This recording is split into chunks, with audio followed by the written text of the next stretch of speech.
You know, as the 2017 hurricane season starts, we are taking a look back on some of our memories of Hurricane Matthew, certainly just mentioning a few of them. Yeah, Stacy's live in Neptune Beach right now. It has been almost 8 months since that storm hit, and you know, the rebuilding is still going on. You're in Neptune Beach.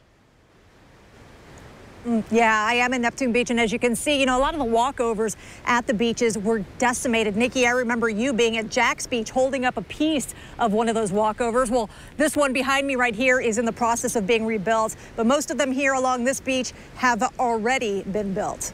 Yeah, you know, I remember sitting here and I saw some video come into the newsroom that was taken in Jax Beach South. I didn't know it at the time because it kind of looked at my neighborhood. I live north of Beach Boulevard. I want to show it to you. There was storm surge.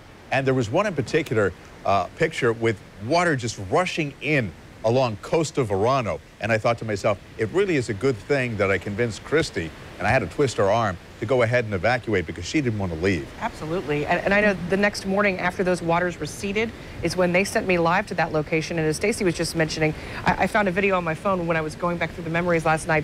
And in that video, I said, wow, I think I just found a piece of the Jax Beach Pier. Yeah, and let's talk about Pier Stace. You know, they're still rebuilding it. You know, when that storm hit that originally damaged the pier a number of years ago, they said, oh, this new pier that we built is going to withstand hurricane damage. It didn't.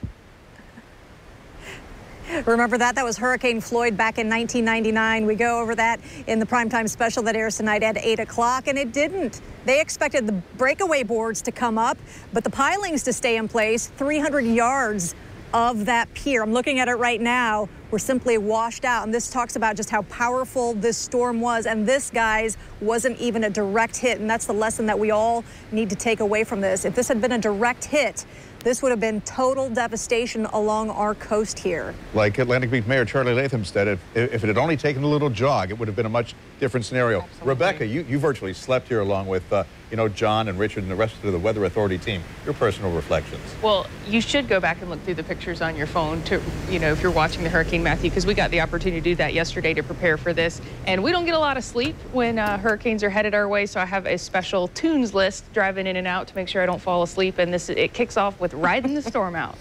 So I found that one. I think I'd choose something a little more cathartic and soothing, but you know, to each his own. I need you to share that next time with me. Okay, there we go. And then the next one is when the new tool, the new toy we got, and the new very valuable tool that we got was the storm surge mapping.